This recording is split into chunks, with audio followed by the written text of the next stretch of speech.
الحمد لله نحمده ونستعينه ونستغفره ونؤمن به ونتوكل عليه ونعوذ بالله من شرور أنفسنا ومن سيئات أعمالنا من يهده الله فلا مضل له ومن يضلله فلا هادي له وأشهد أن لا إله إلا الله وحده لا شريك له وأشهد أن سيدنا وحبيبنا وحبيب ربنا وشفيعنا وسندنا ومولانا محمدا عبده ورسوله أرسله الله تعالى بالحق إلى الناس كافة بشيرا ونذيرا وداعيا إلى الله بإذنه وسراجا منيرا أما بعد فأعوذ بالله من الشيطان الرجيم بسم الله الرحمن الرحيم يا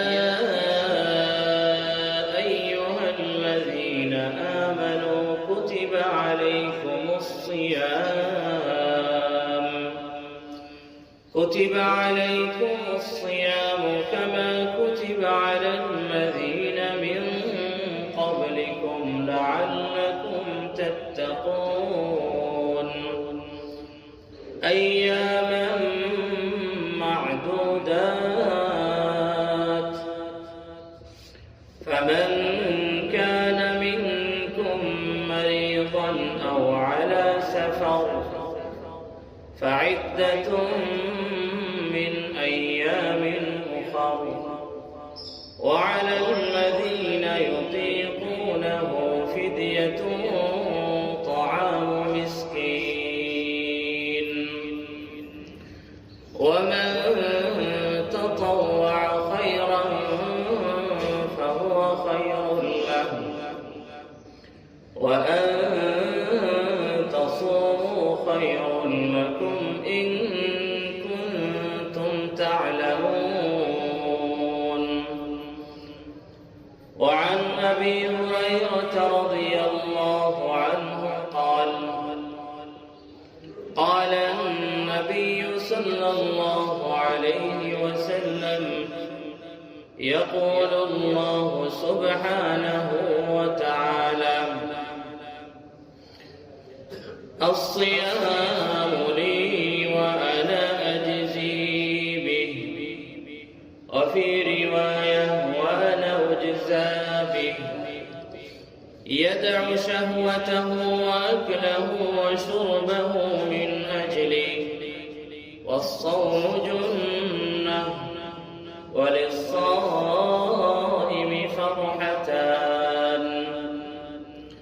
فرحة حين يفطر وفرحة حين يلقى ربه رواه الإمام المسلم رحمه الله في صحيحه وكذلك رواه الإمام البخاري رحمه الله في صحيحه وغيرهما من أئمة الحديث رحمهم الله تعالى رحمة واسعة يا رب صل على النبي وآله ما فاض نبع بالجداول أو جرى يا رب صل على النبي النبي محمد ما شج جرح في سبيلك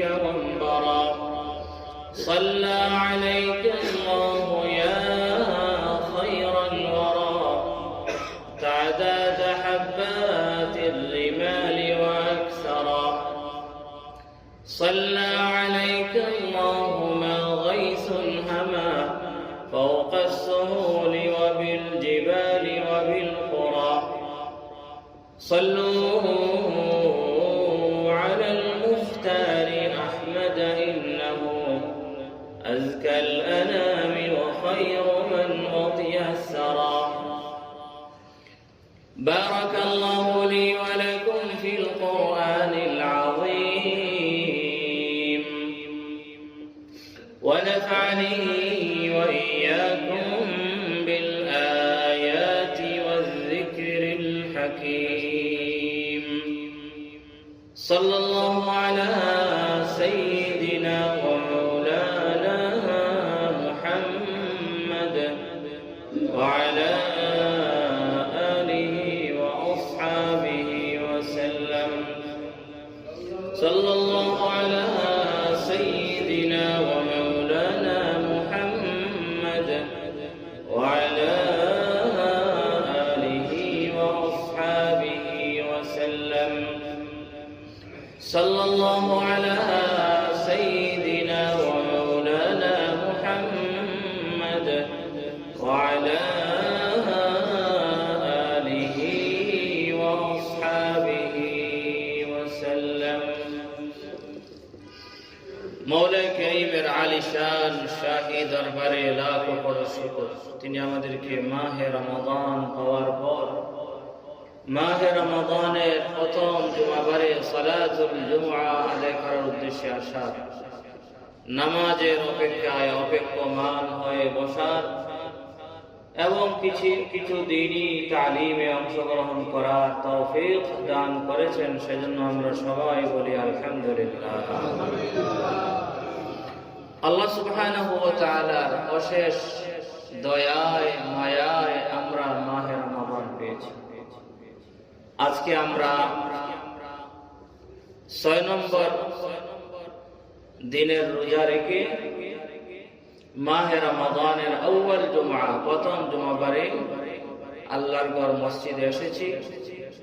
আল্লাহ সুবহানাহু ওয়া তাআলা আলিশান শাহী দরবারে আমরা শুকর আদায় করার সাথে সাথে দোয়াও করি আল্লাহ সুবহানাহু ওয়া তাআলা যেন আমাদেরকে মাহে রমাদানের শেষ পর্যন্ত মাহে রমাদানের হক আদায় করে সিয়াম সাধনা সহ আরো যত ইবাদত আছে সকল ইবাদতকে যেন তার মর্জি মোতাবেক আদায় করার তৌফিক দান করেন।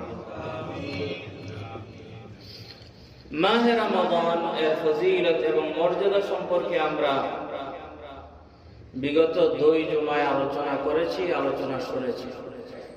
আর প্রতি বছরই যখন মাহে রমাদান আসে তখন আমরা আলিম উলামাদের কাছ থেকে মাহে রমাদানের ফজিলত এবং মর্যাদা সম্পর্কে আলোচনা শুনে থাকি। আমাদের অনেকেরই কম বেশি মাহে রমাদানের ফজিলত জানা আছে। বিশেষভাবে যারা ধার্মিক বিভিন্ন ওয়াজ মাহফিলে মসজিদে জুমার পূর্ব আলোচনা খুতবা শুনে থাকেন, তাদের প্রত্যেক বছর কিন্তু কানের মধ্যে এই ধ্বনি বাজে যে মাহে রমাদান আসতেছে, অনেক ফজিলত অনেক মর্যাদা নিয়ে আল্লাহ সুবহানাহু ওয়া তাআলার রহমত বরকত মাগফিরাত নাজাত এর জোয়ার নিয়ে মাহে রমাদান আসে। আমাদের অনেকেরই জানা, কিন্তু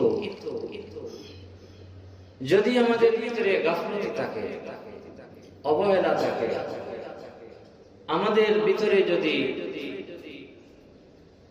ঐকান্তিকতা না থাকে, সদিচ্ছা না থাকে, আমাদের ভিতরে যদি ভালো কাজ করার আগ্রহ না থাকে, আমাদের ভিতরে যদি রমজানের অফারগুলি গ্রহণ করার মতো মন ও মানসিকতা যদি না থাকে, তখন কিন্তু জোয়ারের সময়ও আমরা আল্লাহ মাফ করে হয়তো একেবারে শুকনা থেকে যাব। রহমতের জোয়ারের কোনো জোয়ার থেকে একটা সিটাও হয়তো লাগবে না, যদি আমাদের অবহেলা থাকে, যদি আমরা গুরুত্ব না দেই, যদি আমাদের ভিতরে ঐকান্তিকতার অভাব থাকে, যদি আমাদের ভিতরে সদিচ্ছার অভাব থাকে, যদি আমাদের ভিতরে ইখলাসের অভাব থাকে, যদি আমাদের ভিতরে ইত্তেবা সুন্নতের অভাব থাকে, যদি আমাদের ভিতরে খুলুসিয়তের অভাব থাকে, যদি আমাদের ভিতরে লিল্লাহিয়তের অভাব থাকে, তাহলে পলিথিনের ব্যাগের ভিতরে কোনো একটা জিনিস একেবারে চতুর্দিক বন্ধ করে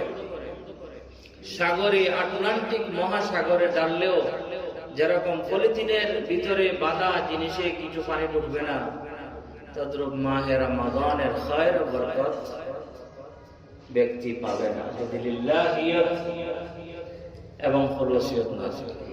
আপনি চতুর্দিক দিয়ে প্যাকেট করে একেবারে ভালোভাবে প্যাকেট করে যদি কোনো একটা জিনিস আপনি আটলান্টিক মহাসাগরে ফেলেন, আর ওইখানে যদি 10 বছরও থাকে, 10 বছর পরে যদি আপনি ওইখান থেকে ওই প্যাকেট করা জিনিসটি যদি উঠান, তাহলে দেখবেন যে ওই 10 বছর পরেও ওই জিনিসটি একেবারে শুকনা থেকে যাবে, আটলান্টিক মহাসাগরের পানির ছোঁয়াও। তো মাহে রমাদান ঠিকইভাবে আমাদের সামনে রহমতের জোয়ার নিয়ে উপস্থিত হয়েছে, বরকতের জোয়ার নিয়ে উপস্থিত হয়েছে, মাগফিরাতের জোয়ার নিয়ে উপস্থিত হয়েছে, নাজাত মিনান নারের জোয়ার নিয়ে উপস্থিত হয়েছে, খায়র বরকতের একেবারে পাহাড়, হিমালয়, পর্বত সমুদ্র বা তার চেয়ে আরো বড় মাপের অনেক অফার নিয়ে আমাদের সামনে উপস্থিত হয়েছে। কিন্তু যদি আল্লাহর রহমত পাওয়া থেকে বাধা সৃষ্টিকারী কোন জিনিস দ্বারা যদি আমরা আবৃত থাকি, তাহলে কিন্তু কোনো কিছু আমাদের অর্জন হবে না। খুলুসিয়ত, লিল্লাহিয়ত, ইখলাস, ইত্তেবা সুন্নাত, সদিচ্ছা, অগ্রসর হওয়া, ভালো কাজের আগ্রহ থাকা, এই সমস্ত বিষয় থাকতে হবে। সেজন্যই নবীজি সাল্লাল্লাহু আলাইহি ওয়াসাল্লাম বলেছেন, বুখারী শরীফ সহ অনেক হাদিস গ্রন্থে আসছে, মান সামা রমাদান ঈমানান ওয়া ইহতিসাবান। এমনি যেমন তেমন রোজা রাখার কথা নবীজি বলেন নাই, যেমন তেমন ভাবে রোজা রাখলেই ফজিলত পেয়ে যাবো এটা বলেন নাই, ঈমানান ওয়া ইহতিসাবান। ঈমানের অবস্থা আল্লাহ এবং আল্লাহ রাসূল সাল্লাল্লাহু আলাইহি ওয়াসাল্লামের কথার উপর পাক্কা বিশ্বাস রেখে, এক নম্বর। 2 নম্বর ওয়াহতিসাবান, সওয়াবের আশা। যদি কেউ রাখে, গুফিরা লাহু মা তাকাদ্দামা মিন যামবি, ব্যক্তির পিছনের জিন্দেগীর গুনাহগুলি maaf করে দেওয়া হবে। সগীরা গুনাহ, পিছনের জিন্দেগীর সগীরা গুনাহগুলি maaf হবে। আর সাথে সাথে যদি ব্যক্তি রমজান আসার পর যদি তার তওবার বিষয় চলে আসে তার ভিতরে, হে আল্লাহ, 11 মাস যাবত পাপ করলাম, মাহে রমজান এসেছে, আমার তো বড় লজ্জা লাগতেছে, 11 মাস কি করলাম, এই কথা অন্তরে রেখে যদি ব্যক্তি তওবার নিয়ত করে আল্লাহর দরবারে পড়ে যায়, তাহলে তার জিন্দেগীর কবিরা গুনাহগুলিও হয়তো আল্লাহ সুবহানাহু ওয়া তাআলা maaf করে দেবেন। আর এমনও হতে পারে ব্যক্তি আল্লাহর কাছে মকবুল হয়ে যাওয়ার কারণে হুকুকুল ইবাদ, বান্দা যাদের কাছে হক পায় তারাও হয়তো তাকে maaf করে দেবে, ঠিক না? এরকম মাঝে মধ্যে আমাদের আসে। ধরেন আমি এখানে আছি, হয়তো আমার ব্যবহারে আপনারা দুঃখ কষ্ট পেয়েছেন, আমি এখান থেকে বিদায় নিয়ে চলে গেলাম, তো আপনাদের মন খারাপ যে হুজুর চলে গেলেন, কিন্তু আমি হয়তো হজে গেলাম, উমরায় গেলাম, অথবা ভালো কোনো কাজ করলাম, অথবা ভালো জায়গায় গিয়ে আপনাদের জন্য দোয়া করলাম, তখন হঠাৎ করে আপনার দিলে এমনিতেই শুইছে ইমাম সাহেবের কথা, খতিব সাহেবের কথা হঠাৎ করে স্মরণ হয়েছে যে আমাদের এখানে এরকম ইমাম সাহেব ছিলেন, একবার ওনার সাথে আমি চলার পথে উনি আমাকে কষ্ট দিয়েছিলেন, এটা কষ্ট আর মন অন্তর রাখিয়ে লাভ নাই। এরকম মাঝে মধ্যে হঠাৎ করে একটা কথা আসে নাকি আসে?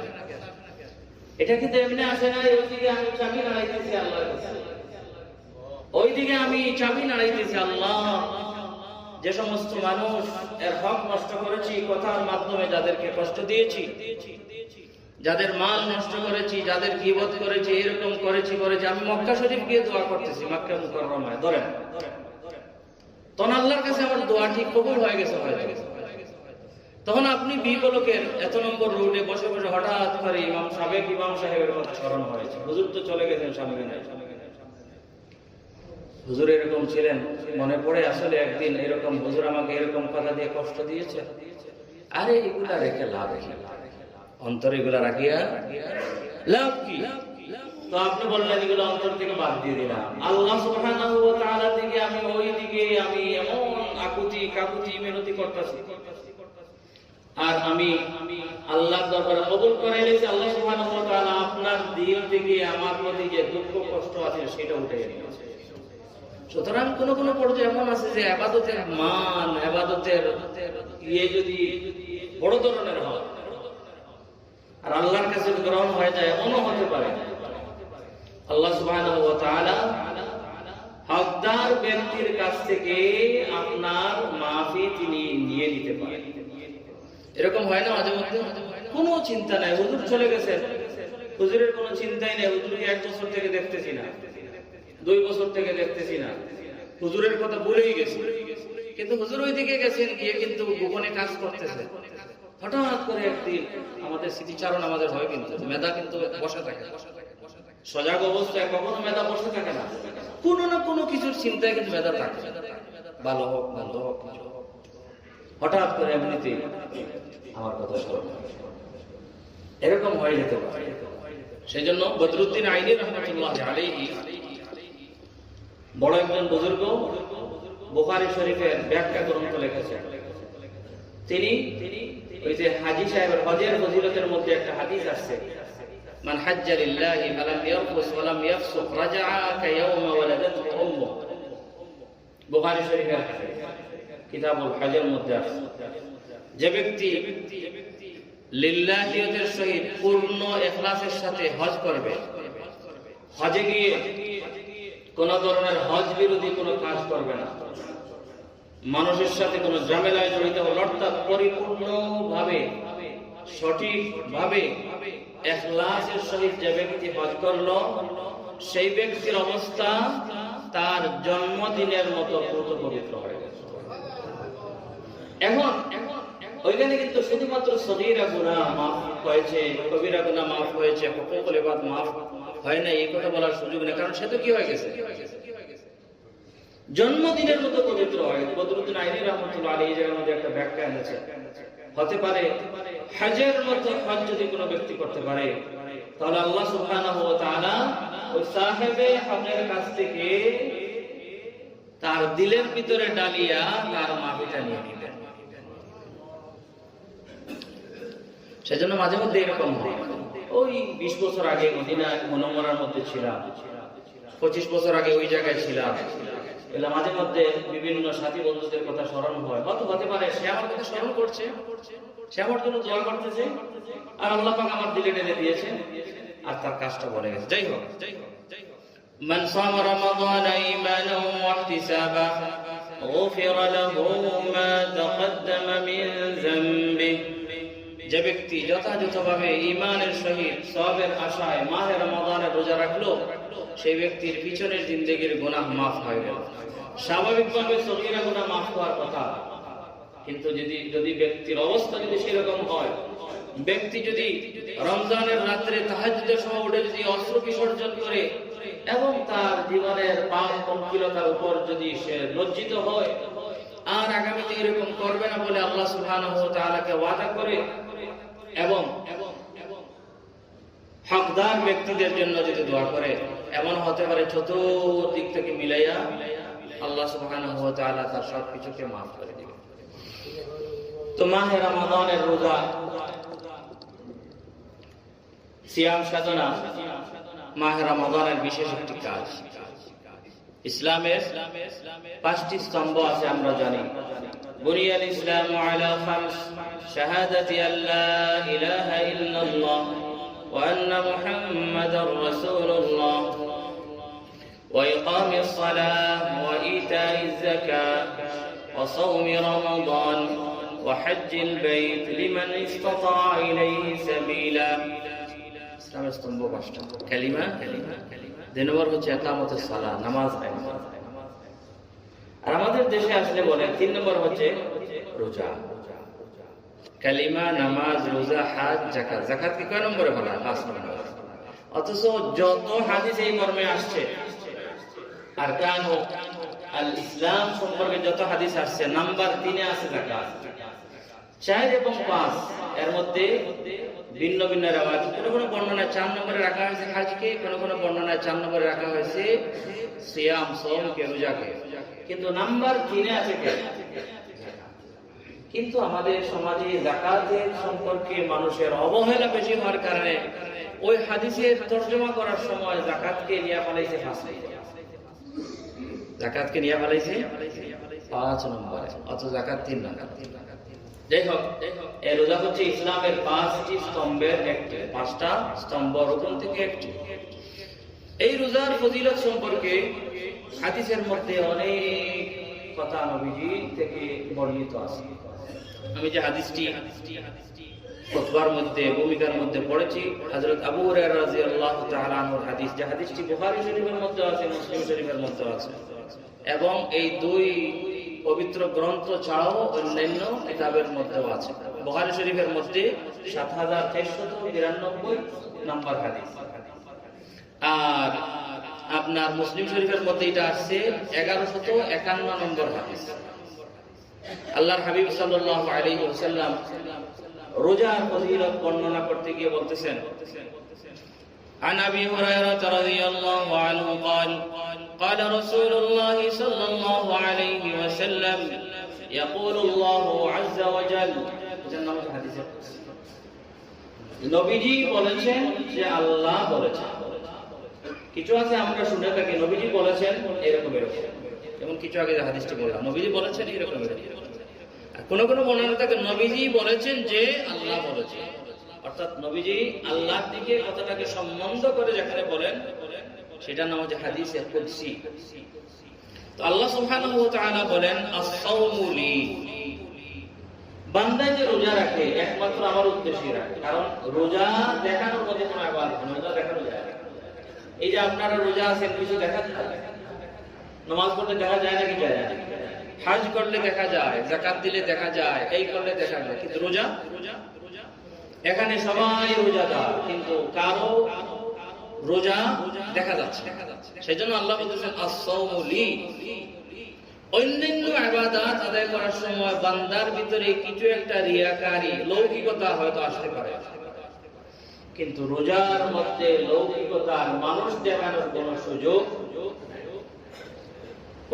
নেই কেউ যদি এখানে করে গিয়ে আস্তে করে খাইয়া লাগে এটা তাহলে আল্লাহ মাফ করে তো বলতেছেন আস-সাওমু লি যে বান্দা রোজা রাখে একমাত্র আমার সন্তুষ্টির লক্ষ্যে রোজা রাখে রোজার মধ্যে রিয়াকারী নাই দেখা কারণ রোজা দেখানোর মতো কিছু না সেজন্য আল্লাহ বলেন আস-সাওমু লি রোজা একমাত্র আমার উদ্দেশ্যই হয়ে থাকে এই রোজার মধ্যে কোনো লৌকিকতা লোক দেখানো রিয়াকারী একেবারে লেশ মাত্র থাকে না সেজন্য আল্লাহ বলছেন ওয়া আনা আজজি বি রোজা যেহেতু একমাত্র আমার উদ্দেশ্যই হয়ে থাকে রোজার মধ্যে রিয়াকারী এগুলার কোনো সুযোগ নাই সেজন্য আমি আল্লাহ নিজে রোজাদার ব্যক্তিকে রোজার সওয়াব দেব আমি আল্লাহ নিজে রোজাদার ব্যক্তিকে রোজার পরিমাণ কতটুকু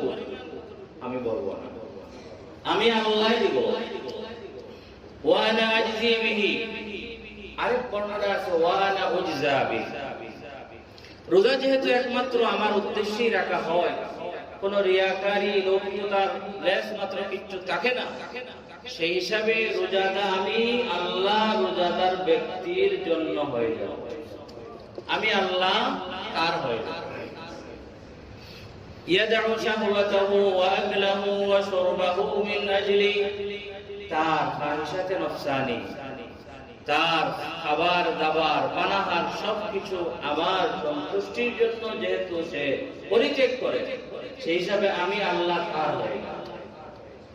এক বর্ণনা অনুসারে আর বর্ণনার অর্থ হচ্ছে আমি আল্লাহ নিজে তার হিসাবে আনলিমিটেড সার্ভিস।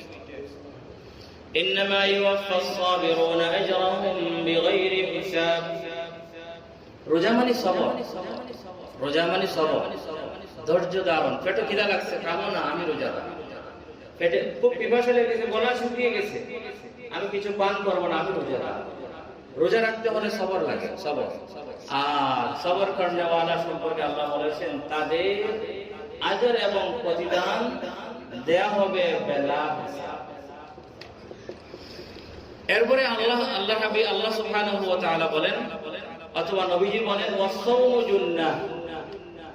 রোজা হচ্ছে একটা ডাল স্বরূপ। আপনারা দেখেছেন পুলিশে তার সাথে একটা ডাল রাখে, অপর পাশের হামলা প্রতিহত করার জন্য একটা ডাল রাখে।